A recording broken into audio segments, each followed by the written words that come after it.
Good morning, Prof. Dr. JT, sorry, and Meneer Zana Bronzai. Today I will be demonstrating the function of the account system for Project 1.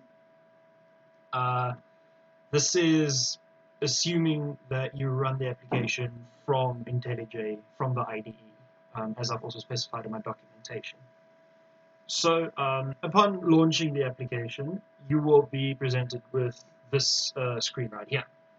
As you can see, I have these two tables, if you will, here, or these two options for the account transaction controller and the account type controller. These each refer to a specific table in my database.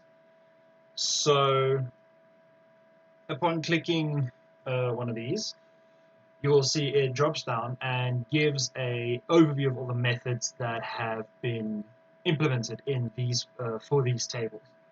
So here's the post method. This is just quite simply creating a new one. So you click try it out, you enter a random, you enter the details essentially. Let's just do that around, and then when you execute it, it will give you feedback down here, over here, saying that it's been successful and these are the values that have been added into the table. So that's the creating account transaction. Here you can search by the ID of the account type that you're working with. So let's search, see if there's a 465. There isn't a 465. So that's the account searching function. Here is the updating miles. So what you do is, once again, you put in the account that you want to update. You put in the amount that you want to change the miles by. So positive, an increase in miles would be a positive value, and then a decrease in miles would be a negative value. This is an optional field. You can just put in the existing miles in here. After that, we have the get all, which once again, if you run it, it just gets all of them here. And then if you would like to view them in a different format, following this link in your browser will display them in this format, which is a bit more difficult to read, but it's there if you need it. Right, then here is just the ping. This is just to test that the connection is fine and that the controller runs fine and all that. So you echo the pong because that's what that was. Going on to the account type, the functions are basically the same, except there's no update because there's no miles in the account type table. I'll describe my data structure just now. So here is once again, the same as creating a new account transaction. Here you can create a type, specify a mnemonic, icon type, and specify an account type name, and a date if you so wish. Execute it, and here it is. It shows that you have created it, successful, and it just gives you feedback on the fact that it worked. Then there's search by mnemonic. The difference between this one and the search method in the account transaction table is that this one uses the mnemonic.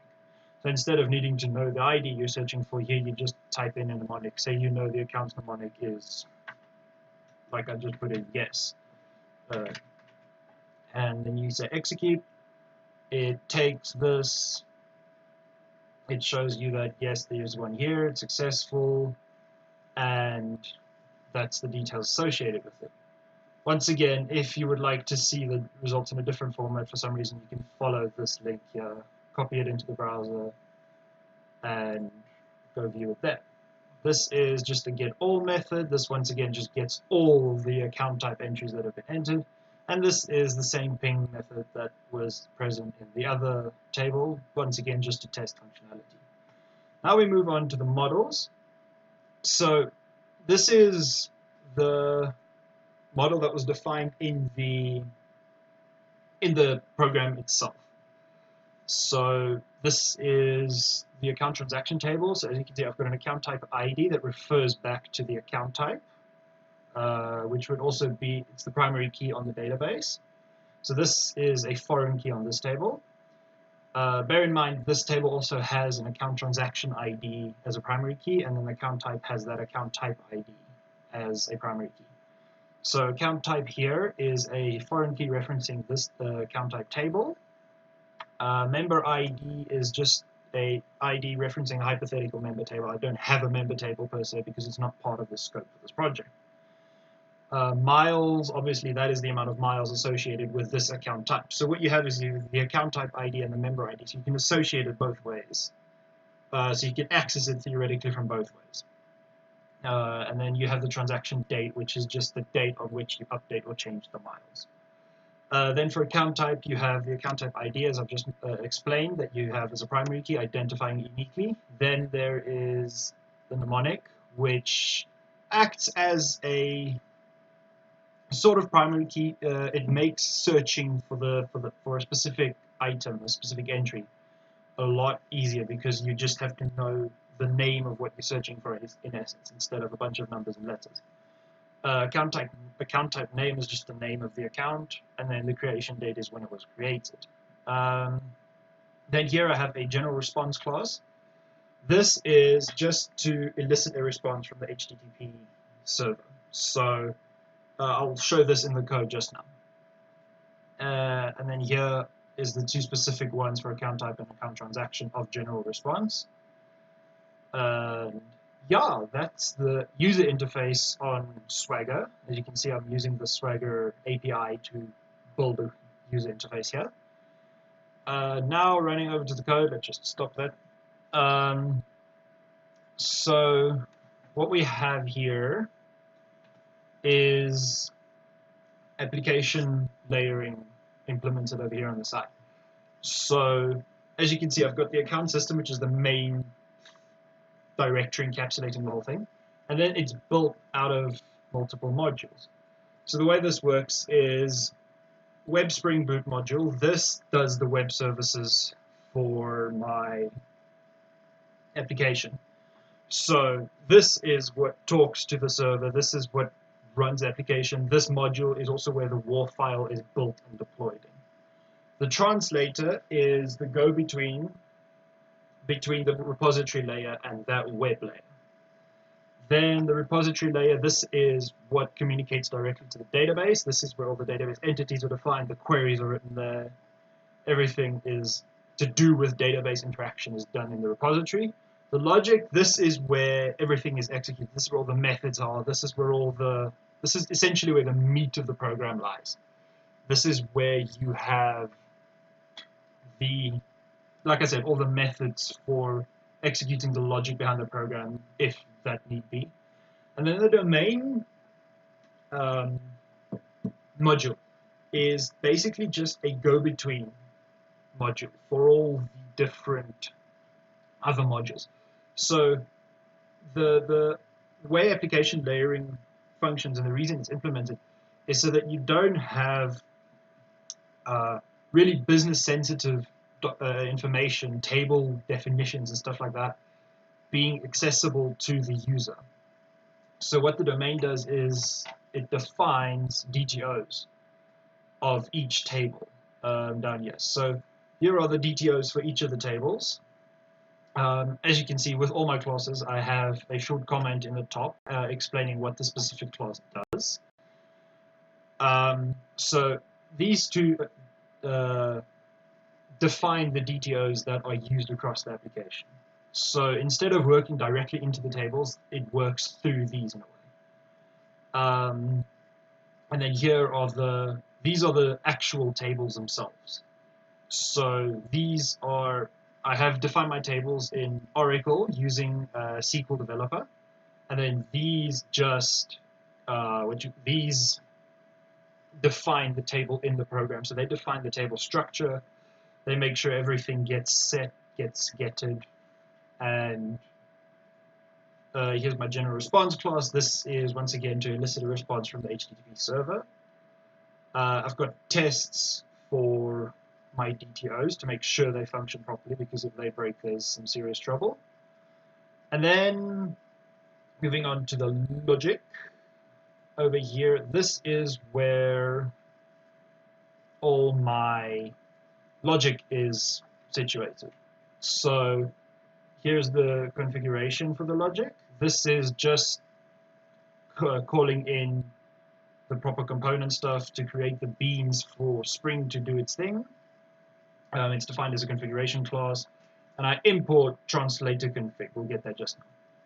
And that's all that this particular class does.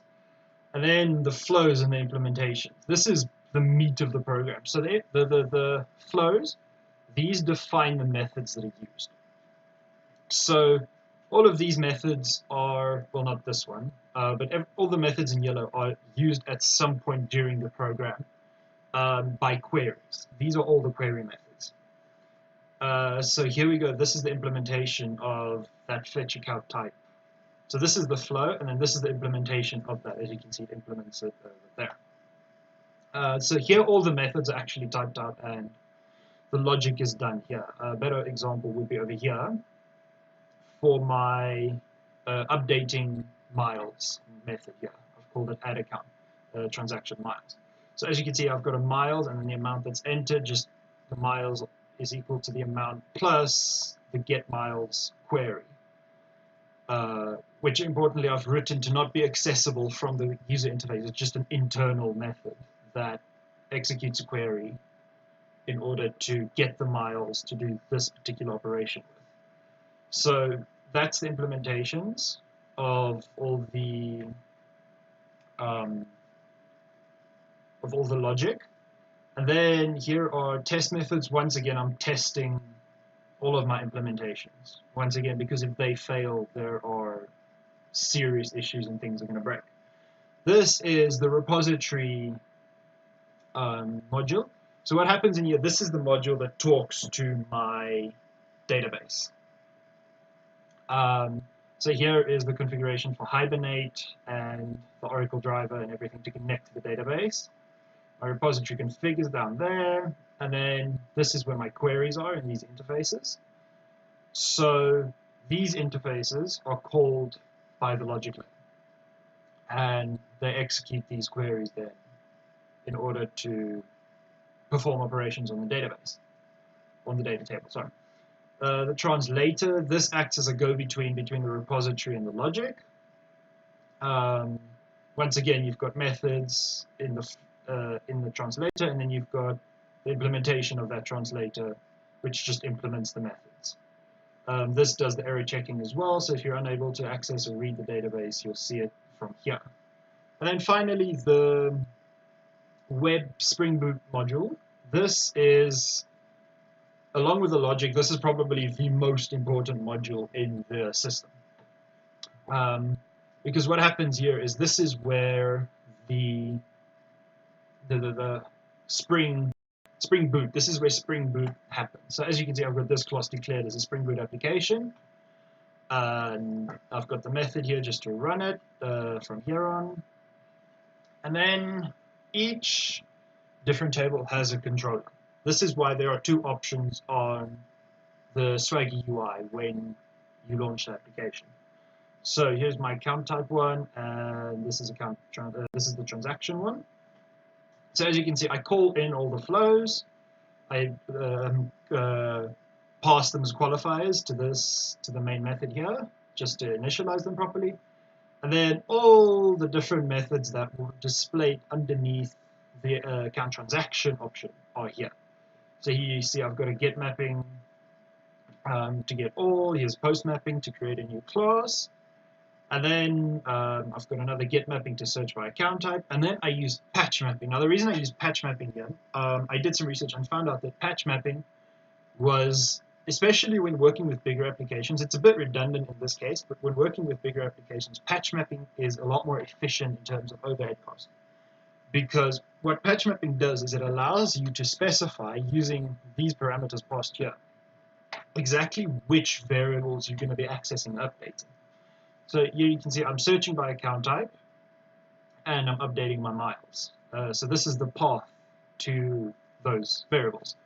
And then the API responses are just error messages that occur called through the general response class. And you've got the method here calling the DTO, getting the account transactions, and so on. So for each of these methods that are defined, it's roughly the same principle, just different names. And then you just pass an HTTP status at the bottom here to make sure that everything worked as intended. And then just one final thing here, in the application properties configuration, this is where you define the path for viewing it on a web browser. So as you can see, I'm using the localhost 8090 as Chantal demonstrated. And yeah, that's my account system basically. I did version control using the extremely cool inbuilt support in IntelliJ. I was extremely pleased to find out that this was here. So if I had changed a file, it would show up here. I could commit it, I could push it, I had comments here. The whole thing was done via IntelliJ.